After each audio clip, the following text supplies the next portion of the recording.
She was there, alone, standing under the rain that fell mercilessly as if the sky was crying for her. The drops fell heavily, soaking the flowered scarf tied carefully around her neck, the only touch of color in that grey scene. Nobody stopped. No one even looked twice. Cars hurried past. People with umbrellas swerved without thinking. To the world, she was just another lonely old woman in the middle of the big city. But behind those tired eyes and shaking hands, there was a story. A story that no one would ever dare to imagine. A story buried for 2 decades and about to surface at that very moment. Donor Teresa had the habit of always returning to the same place, same corner, same time. Even at her advanced age, with the pain that came and never went away, she walked every day to that point in the city. And there he waited, sometimes for minutes, sometimes for hours. Even when it rained, like today. Especially when it rained, because it was raining that day too, 20 years ago. The day she saw her granddaughter for the last time. She didn't cry, but her face said it all. A certain sadness lurked behind the firmness that time had carved into his expression. She didn't ask for help. He didn't beg for attention. But there was something in his eyes that no one on the street could understand.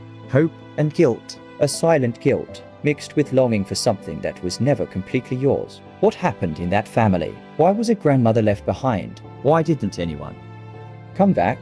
Does anyone even remember it exists? The truth is that there are stories that time tries to erase, but destiny insists on reviving. And some memories, no matter how painful, are impossible to forget. At that moment, with her feet soaked and the wind cutting her face, Donor Teresa looked at the end of the street as if waiting for something. There was no anger, nor despair, just the certainty that, somehow, that day would be different. And it would be. A sudden stop, a black car stopping. Slowly, the muffled sound of a door opening, hurried footsteps in the rain, and then a voice, soft, trembling, filled with something between doubt and emotion. Whoa.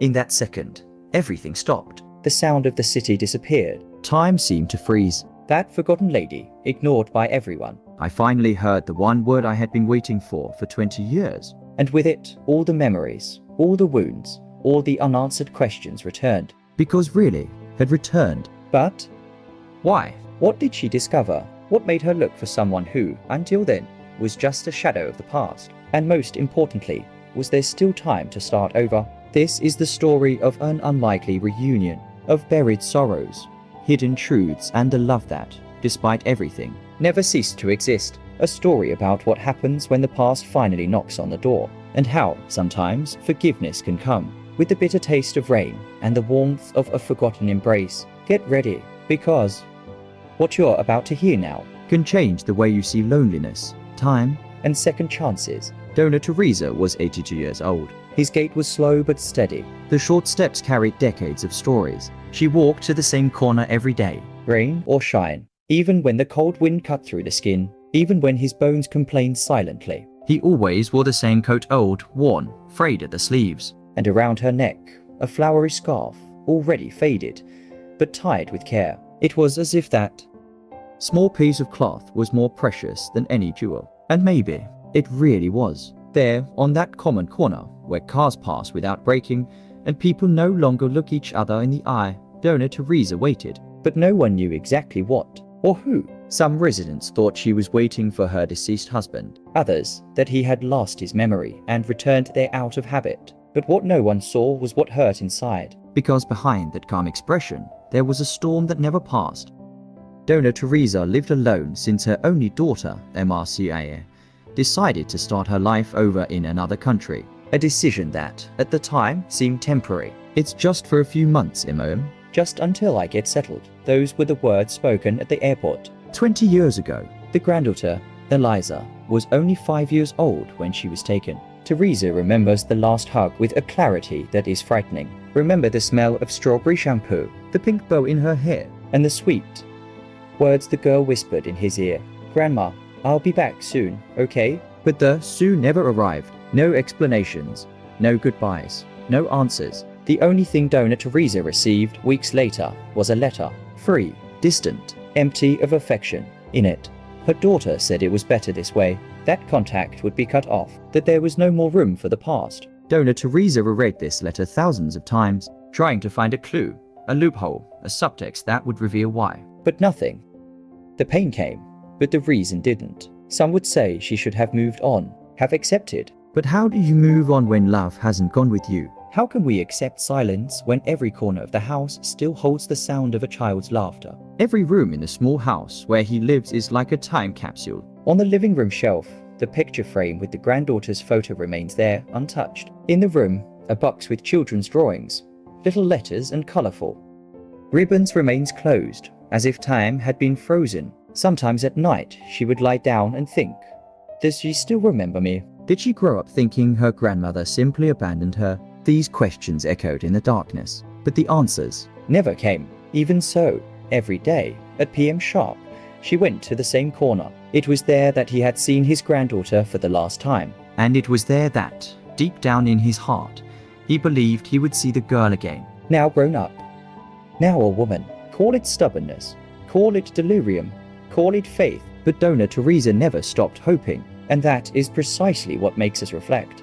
How many of us have given up on something or someone because time has passed? How many have let pride or hurt speak louder than love? Donor Teresa teaches us, without saying a single word, that the end is not always the end. Sometimes it's just a long pause. And when you least expect it, a turnaround happens, because destiny has a curious way of uniting what seemed lost. And as you will see below, this story still holds a moment that no one, not even she, could have imagined. Are you ready to find out what happened when that young woman got out of the car and called out to her? Then stay, because what comes next will touch your heart. That day, the sky seemed heavier than usual. Dark clouds advanced over the city as if announcing something that went far beyond rain. It was as if the universe itself was setting the stage for a reunion written long ago, but which everyone thought was impossible. Donor Teresa, as always, arrived at the corner at PM sharp. Slow steps, umbrella forgotten at home as if bad weather never had the power to stop her.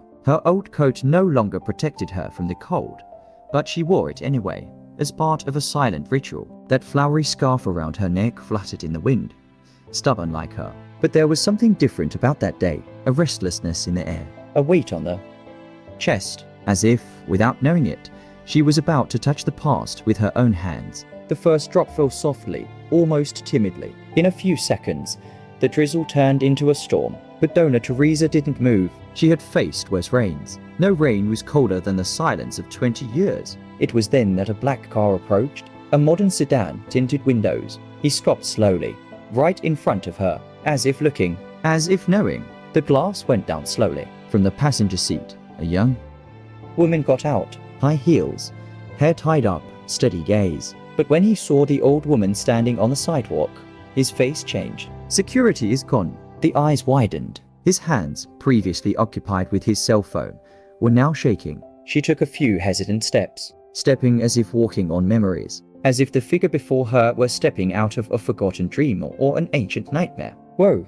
The word came out low, but sharp, like a whisper that breaks time. Donor Teresa, who until then had kept her eyes on the street, turned around slowly. When their eyes met, the world around them disappeared. Cars, rain, noise, everything went silent. For a moment, no one breathed. The lady put her hand to her chest, and the eyes, previously tired, filled with tears. There was no doubt. It was her, the granddaughter she thought she would never see again. Eliza. But that reunion, as much as it was expected, didn't come with immediate hugs. It came as a shock, with silence, with questions that screamed inside, but that no one dared to say out loud. Eliza was different. She was no longer the little girl with braids and ribbons. Now she was a woman, with her mother's features on her face, but with a silent pain in her eyes. She looked at her grandmother as if searching for something hidden, truths that were denied to him, memories that were stolen from you. Is that really you?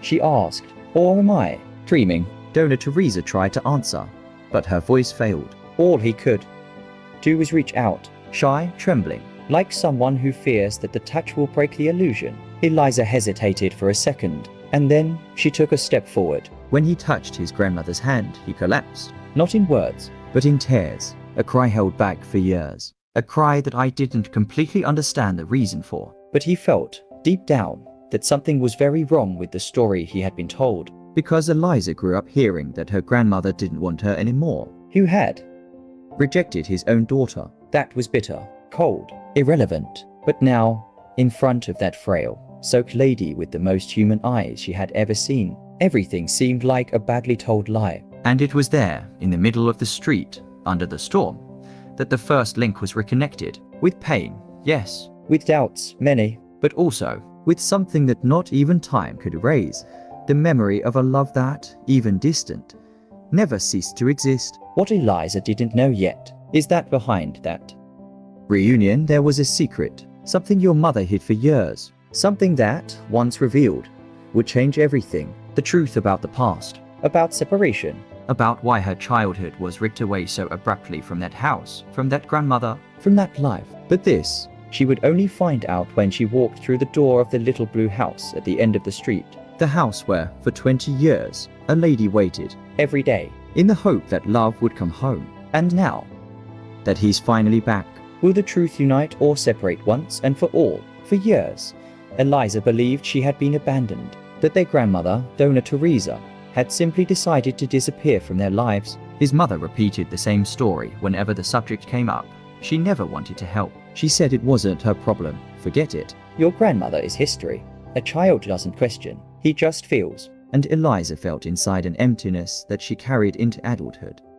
The kind of absence that has no explanation, only pain. He grew up without knowing the taste of cornmeal cake made by a loving grandmother, without the stories told in half light, without the smell of warm laps and wrinkled hands. He had everything money could buy: good schools, travel, expensive clothes, but the essential was missing: belonging, roots, truth. Time passed, and with him, the hurt was silenced, but it never went away. Until one day, rummaging through an old trunk in his mother's closet, he found something that shouldn't be there. It was a small box, made of dark wood, held together with a ribbon that had almost come undone with age. Inside, there were letters, handwritten letters. Letters from Dona Teresa. My daughter, why did you take me away from Eliza? She is my blood, my life.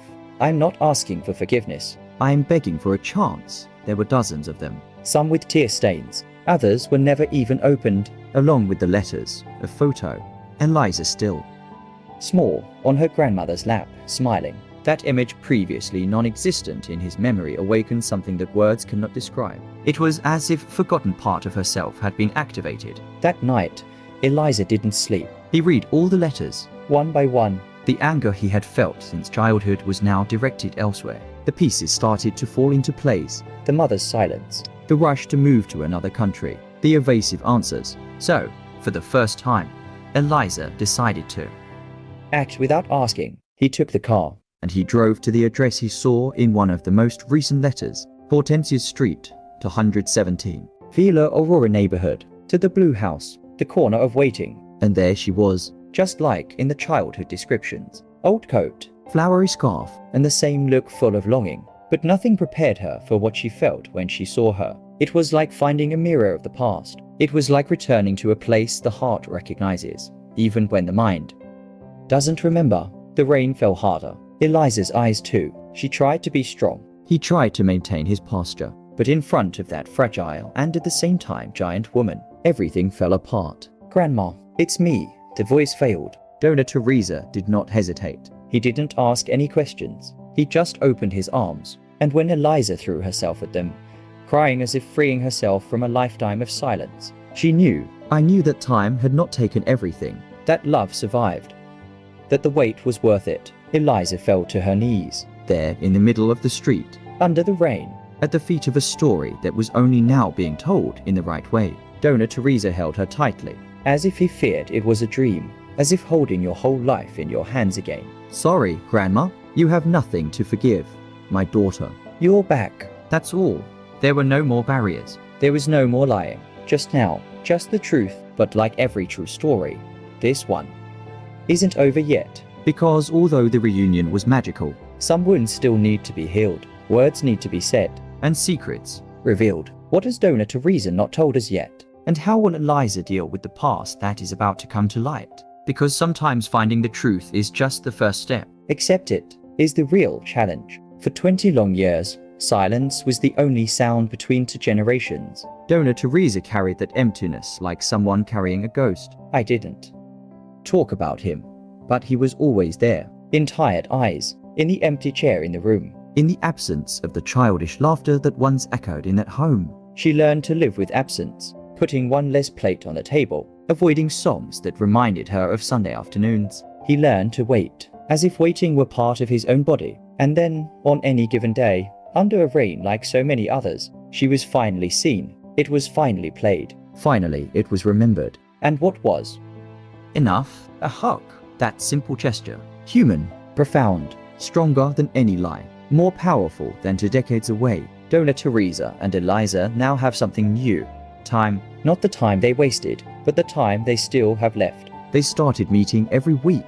On Wednesdays at 3 p.m. the same waiting time. They sit on the porch, drink chamomile tea, exchange stories and glances. And little by little, they build a relationship that should have started 20 years earlier. But curiously, it became even more special precisely because it was rescued from the impossible. It took Eliza weeks to digest everything, read the letters, listen to Grandma's version, look at photos, touch objects that your childhood didn't have time to record. But there was no trial, just listen, just healing. Because true love does not require perfection. He demands presence and forgiveness. The pain that separated them has not completely disappeared, but now it is shared, divided between 2 wrinkled hands and a heart that finally understood that loving is also relearning. This story is not about happy endings. It's about new beginnings, about second chances, on the courage to look back with compassion and say, now I understand, and I want to move forward with you.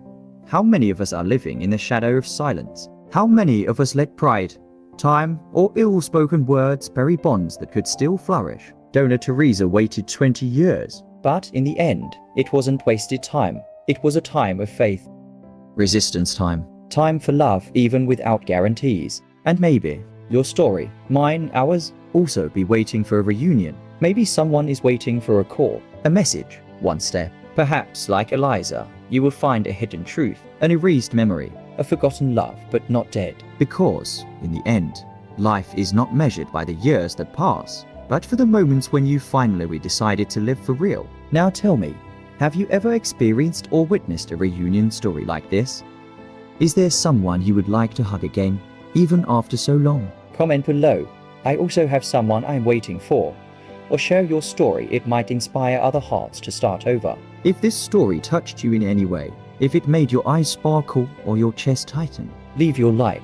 This shows that stories like this deserve to be told. And subscribe to the channel to receive other real or inspired narratives about life, as it is full of pain, love, loss, and reunions. See you in the next video. Until then, take care of those who can still be rescued, and never underestimate the power of a simple hug.